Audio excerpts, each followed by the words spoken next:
Mesdames et messieurs, bonsoir et bienvenue dans le jeu des millénaires, un jeu qui a pour vocation d'aller observer dans le passé les différents éléments vécus afin d'en tirer de la sagesse issue de ces expériences, ou alors de projeter dans le futur nos désirs, nos aspirations les plus profondes.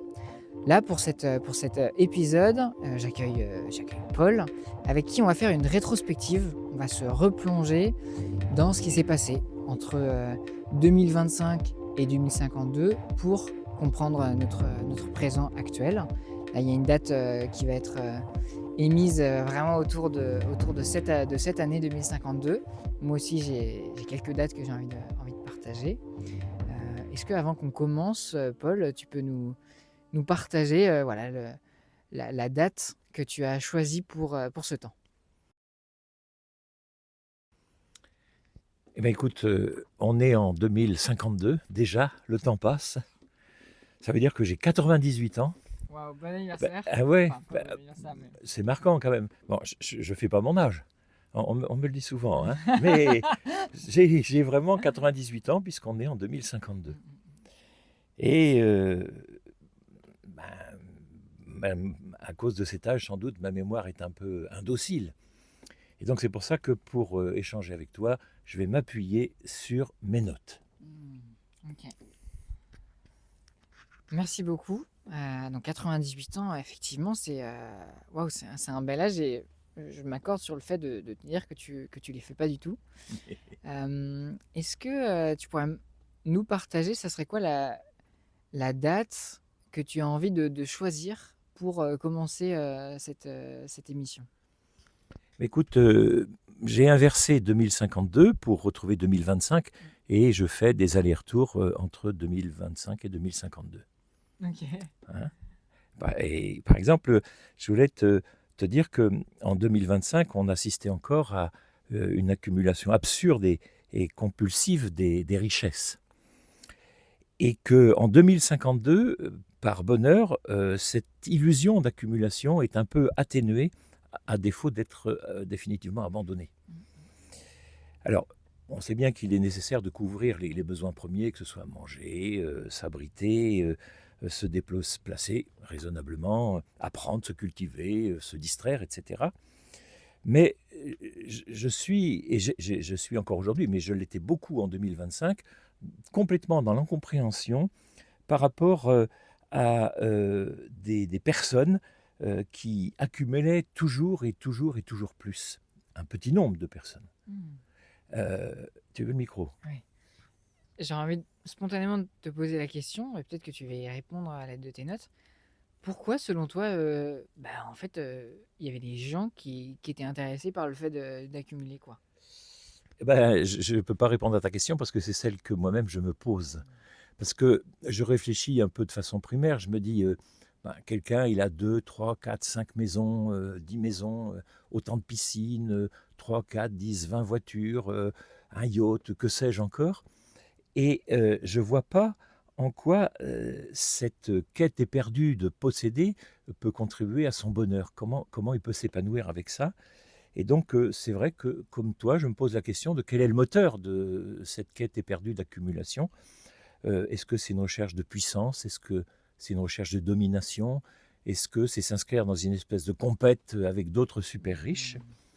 Mais en tout cas, le questionnement y reste, mais ce que je constate, et avec bonheur, c'est qu'en 2052, grâce à l'éducation, grâce à l'action politique, grâce aussi à des contraintes, eh bien, et puis aussi un système économique qui a été modifié, eh bien, on a atténué cet emballement insensé et presque mortifère. Et par chance, le sens du partage plus égalitaire progresse. Mmh. Moi, j'ai envie de savoir, effectivement, quand je me replonge à l'époque, en 2025, que je regarde, des fois, je retrouve des notes ou même des archives, quoi, de ce moment-là, je me dis: «Mais c'était de la folie, quoi. Mais c'était de la folie, quoi», et est-ce que tu pourrais nous en dire un peu plus sur comment tu as vu cette évolution vers justement cette économie plus juste, ouais, comment t'as perçu ça? Alors, je vais passer rapidement parce que, enfin, j'ai juste évoqué d'une façon très générale que, il y a eu une action politique résolue, il y a eu beaucoup d'éducation autour de ces questions-là et puis il y a aussi un système économique, qui a posé d'autres valeurs, d'autres modes de fonctionnement et aussi des contraintes par rapport à des gens qui voulaient rester dans cette logique-là. Mais, aussi intéressant que le sujet soit, n'est-ce pas? C'est pas vraiment ce dont je veux parler aujourd'hui. C'est pour ça que je me permets de passer. C'est super. Le respect de notre planète et de la vie en général. Voilà un autre sujet que je voulais évoquer. C'est une idée qui, en 2052, commence à s'ancrer, une attention de plus en plus présente au respect de notre planète et de la vie en général. Alors, je crois que ça paraît évident maintenant à tout le monde qu'on n'est pas extérieur à la vie sur Terre, qu'on est dans l'écosystème, même si on nous a souvent dit qu'il faut dominer la nature, hein. La Bible le dit expressément. Et encore en 2025, les humains, une part des humains, en 2025, pillaient la planète, lui soutiraient plus qu'elle ne pouvait offrir. On était dans un cycle d'épuisement. La pub développait un mirage très fort sur l'épanouissement par la consommation. La pub ancrait la confusion entre être et avoir. La pub imposait en 2025 encore des normes marchandes comme valeur référence pour une vie. Et aujourd'hui, en 2052, tu vois, je suis heureux de constater que l'idée de sobriété heureuse, hein, dont on a beaucoup parlé par le passé, c'est une idée qui a réellement progressé. Autre exemple, je suis heureux de constater par exemple que le cycle des déchets est enfin abordé non pas par l'entrée recyclage, recyclage, mais par la limitation en amont de la production. Je pense que c'est la vraie entrée de cette question-là. Ah, Oui, je t'en j'ai prie. juste envie de raisonner sur la pub. Effectivement, genre, quand tu l'as dit, j'étais en mode: «Qu'est-ce que c'est déjà?» À l'époque, on faisait ça, quoi. Ouais. Moi, à l'époque, parce qu'effectivement, quand j'étais enfant, on utilisait la télévision ou des affichages, quoi. Donc maintenant, effectivement, dans les affichages publics, enfin, c'est connu, tout le monde on met des œuvres d'art, quoi. On met des messages Mhm. qui font du bien, qui rappellent à notre humanité, des couleurs. Enfin, voilà, c'est ça, les affichages communs. Idem dans tous les médias, quoi. Mais c'est vrai qu'à l'époque, il y avait des pubs, même pour des trucs qui étaient débiles, quoi. Genre des pubs pour des aliments qui n'étaient pas forcément bons pour Mhm. notre corps, pour des choses qui n'étaient pas utiles pour la planète et pour l'humanité. Donc c'est vrai que quand tu me dis ça, je me dis, oh là, on en a fait du chemin, quoi. Bah oui. Ça, c'est clair. Et ouais, donc merci. Et la pub te faisait penser que si tu voulais vraiment exister, être honorable, être bien, il fallait que tu consommes ces biens-là, Ouais, quoi. Si ouais. tu étais un peu un con ou tu n'étais pas, Mm, mm, dans le bon ton, quoi. mm. Il y a un autre point aussi que je trouve qui est intéressant, donc les déchets, où on traite la non-production de déchets plutôt que de réfléchir au recyclage. Mais l'autre point que je voulais évoquer aussi, Hmm. Est-ce que tu peux aller un tout petit peu plus loin dans ce que ça signifie et dont la manière dont ça s'est fait entre 2025 et actuellement en 2052? Comment c'est que ça a été quoi un peu les étapes clés qui ont permis actuellement de produire juste ce dont on n'a pas besoin, contrairement à l'époque où on produisait beaucoup plus. Comment ça s'est fait? Comment ouais, voilà. je ne me souviens plus. Ah, Ouais, je t'ai dit, ma mémoire commence à mollir à 98 ans. ok. Faut pas faire je peux pas faire de prouesse au Ah ouais. niveau mémoriel. Ok, ouais. Je me rappelle plus trop, mais je pense qu'il y a eu une réflexion fondamentale sur les modes de production et de distribution. Et puis, ce que j'évoquais un petit peu plus tard, ce que je vais évoquer un petit peu plus tard, c'est qu'aujourd'hui, en 2052, tout ce qui est des circuits courts et même de l'autoproduction s'est largement développé. Bien sûr. Et oui, j'en viens à la question de la nocivité pour l'environnement des productions humaines ou des productions, des services, des activités humaines. En 2025, le principe, c'était on faisait, au nom du développement économique, de la création de richesses, de l'emploi, qui était un mot sacro-saint, et c'est que a posteriori, qu'il fallait essayer de prouver une nocivité. Et il y avait des groupes ou des associations qui se battaient comme des fous pour prouver ces nocivités, souvent sur la santé, mais il y aurait bien d'autres nocivités. Et souvent, c'est des combats qui étaient extrêmement difficiles parce qu'il y avait des lobbies très puissants qui allaient à l'encontre. Et donc aujourd'hui, il est clairement, en 2052, il est acquis que toute production, tout service humain doit a priori prouver son intérêt et sa non-nocivité Ouais. plutôt qu'a posteriori. Ouais. Donc c'est une posture qui change tout. Là, ça, c'est vrai que ça recoupe avec des travaux de quelqu'un que j'aime beaucoup, qui parlait déjà de ça en 2000, bah ouais, en 2025, qui s'appelle Jérémy. Et lui était vraiment dans une démarche que chaque activité trouve la forme d'une association avec une intention claire qui permettait en fait à chacun d'avoir un droit de regard si ce qui était enclenché, les moyens qui étaient mis et les choix qui étaient définis par les individus rentraient en accord avec ces associations, de telle sorte à ce qu'on avait beaucoup de clarté. Une fois que ça, c'est devenu quelque chose de culturellement un peu comme on avait à l'époque, avant que tout soit bio, il y avait encore des sigles bio, quoi, pour Oui, dire en oui. mode ça, c'est. Voilà. Là, on a eu la même chose, vraiment pour capter que des associations ou des entreprises avaient un but à viser purement capitaliste Mhm, ou alors humanitaire, mhm, planétaire, quoi. Et ça, je trouve que ça a été intéressant dans le, dans le déploiement de la lisibilité de ces différents types d'entreprises pour que les consommateurs puissent choisir en conscience et que naturellement, les entreprises qui servaient le moins l'intérêt commun, bah en fait, juste meurent petit à petit, juste mhm, parce qu'en fait, les gens étaient plus intéressés par les financer, juste parce qu'ils avaient réalisé visuellement qu'en fait, ils faisaient pas ce qui était bon pour nous, mhm. quoi. Donc ça, c'était chouette. Alors, on voit bien que c'était une impasse ce qu'on avait en 2025 de consommer à outrance, de piller la planète, de produire des choses qui nous filaient des cancers ou autres. Et donc, ça y est, c'est acté en 2052. Comme il était impossible de poursuivre les courbes précédentes, d'une façon générale, on a commencé à apprivoiser le renoncement. Waouh. On prend plus soin de la planète. C'est intéressant, non? Ah bah ça, c'est. Mais c'est pas ce dont j'ai envie de parler. Je voudrais aborder un autre sujet.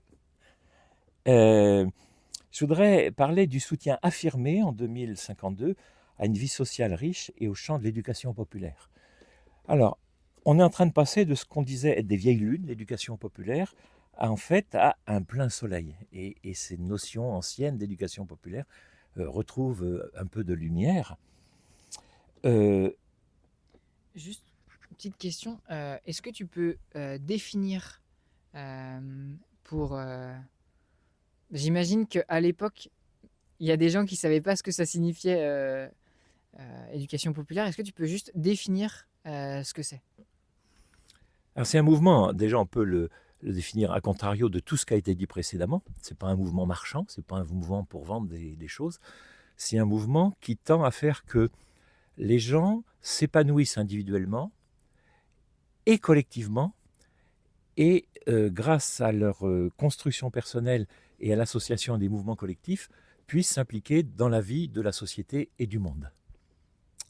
Pour dire ça rapidement, les mouvements d'éducation populaire, c'était beaucoup les centres sociaux et socioculturels, par exemple, D'accord. mais on peut considérer que le mouvement sportif était dit de cet ordre-là en Ok. partie, mais il y avait beaucoup de mouvements d'éducation populaire, des associations de quartier. Ok. Comment les gens s'épanouissent individuellement, participent à des projets collectifs et s'inscrivent dans la vie de la société ou sont acteurs de la vie sociale. Ce qui est un peu devenu la base maintenant, en fait. C'est pour ça que c'est formidable, parce que c'est ce que je voulais souligner. Alors en 2025, je dis d'abord qu'on était dans une période extrêmement difficile, parce qu'on arrivait dans des années où il y avait des abandons de financement très forts pour tout ce secteur-là. Les activités sociales, culturelles, sportives ont besoin évidemment de fonds publics. Même pourrait considérer que c'est presque une mission de service public que de supporter, de soutenir, j'entends, hein, supporter au sens anglo-saxon, de porter ces activités-là. Et donc, ça y est, en 2052, l'utilité de ces activités-là sont reconnues comme fondamentales pour l'épanouissement individuel et l'équilibre collectif, c'est ce que j'évoquais précédemment, et les financements sont stabilisés en conséquence. C'est énorme comme progrès. Ça, c'est de l'action politique. La cohésion sociale, et dans la diversité, la mixité sociale reprennent du crédit. la vie associative confirme son rôle de démocratie de proximité. On oublie trop souvent ça, mais c'est une chance d'avoir cette vieille loi de début du XXe siècle où réellement il y a des gens qui sont en situation de décider dans une démocratie de proximité. Des lieux de proximité aussi, et c'est quelque chose qui me tient à cœur, valorise l'expression, la rencontre, une forme de liberté.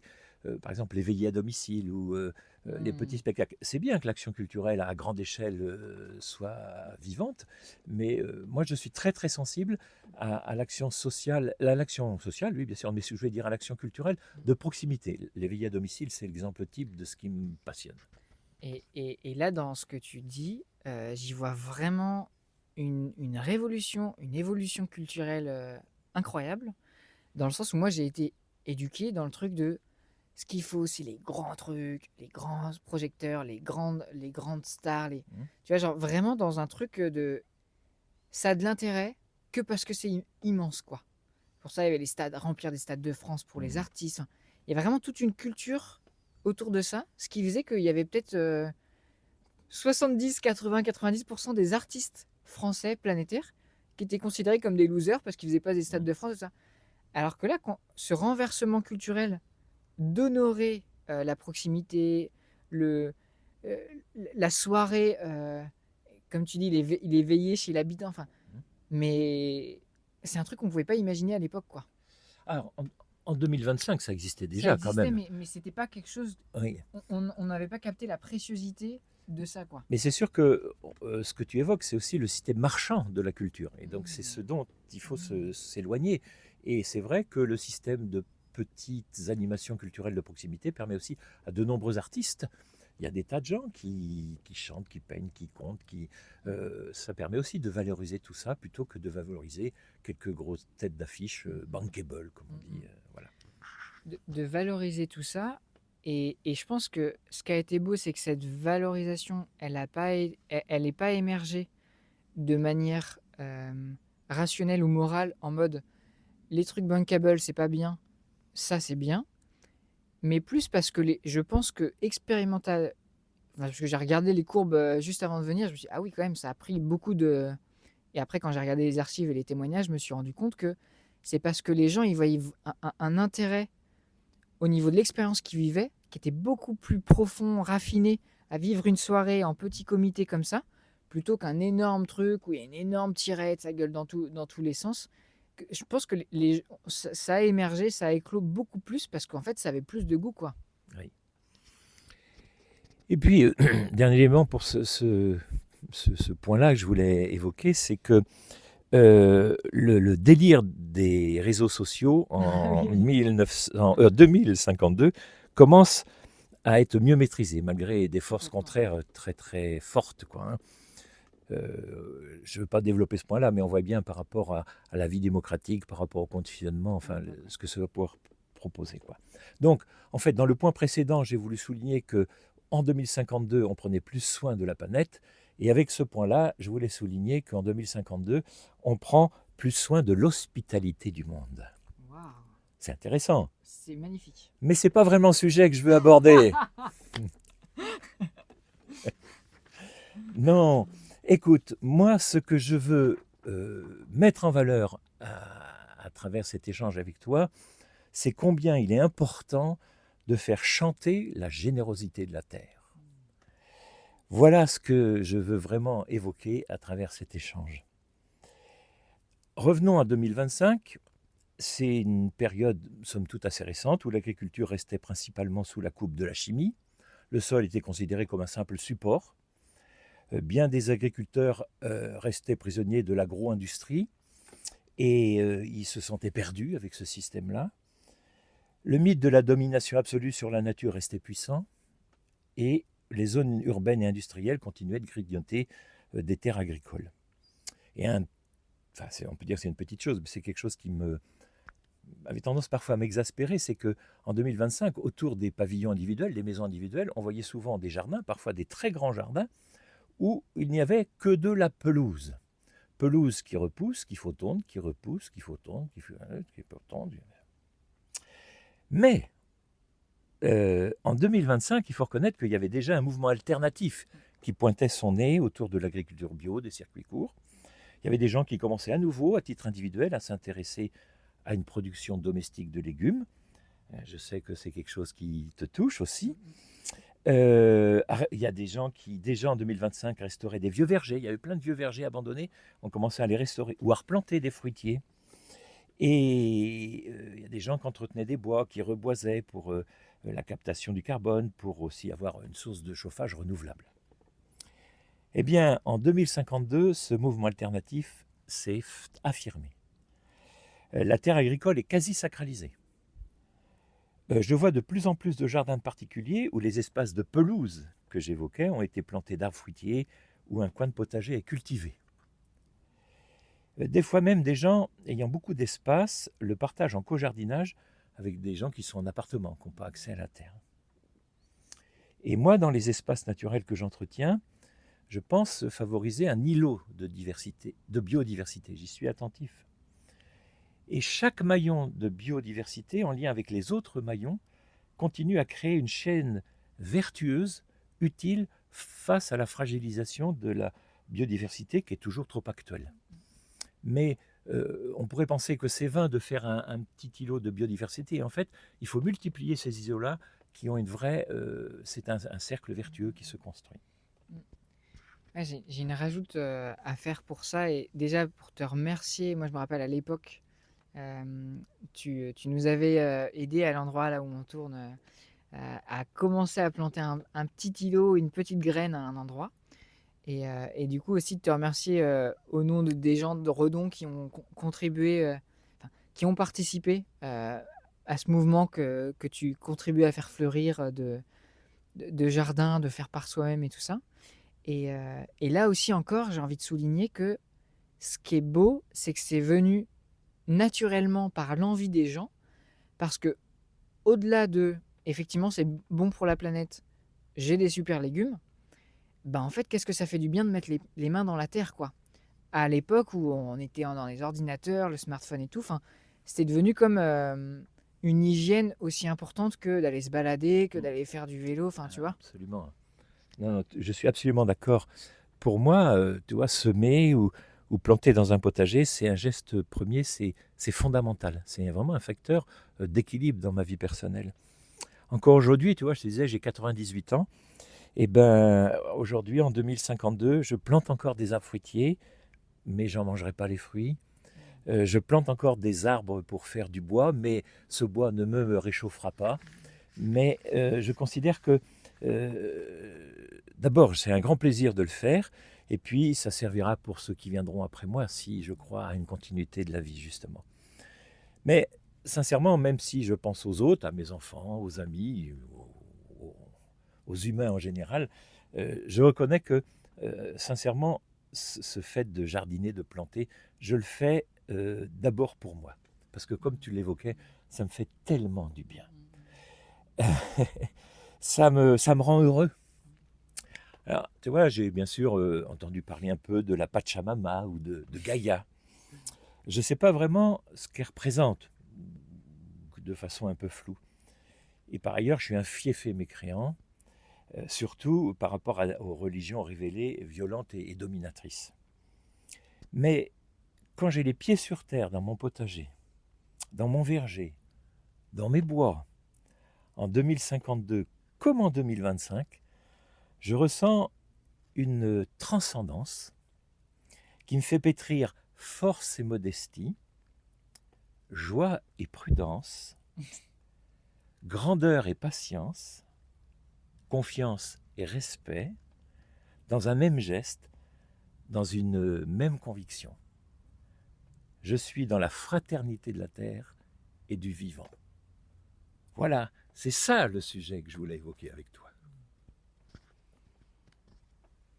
Wow, merci beaucoup pour ces mots qui sont très très très beaux, très profonds.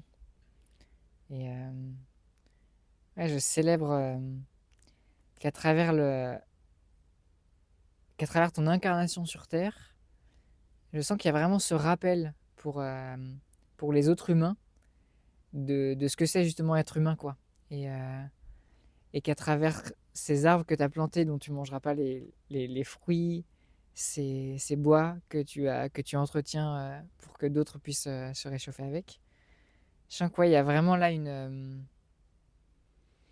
un sens de la vie qui se révèle, quoi. Tu vois, à l'époque, ils disaient, moi je me rappelle quand, à l'époque de mes parents, ils disaient, «Nique le futur», tu vois? Un truc comme ça. Bon, après moi, le déluge, on C'est dit, hein. ça et maintenant ce truc de, «Vive le futur», quoi et prenons soin de nos enfants, qui est redevenu un truc tellement naturel, quoi et c'est rigolo que cette humanité-là en je sais pas, peut-être en 500 ans, peut-être entre 1500 et ouais 2025 quoi, il y a eu cette espèce de période d'adolescence, de révolte par rapport à la terre et que maintenant on soit retourné dans un âge un peu plus sage, quoi.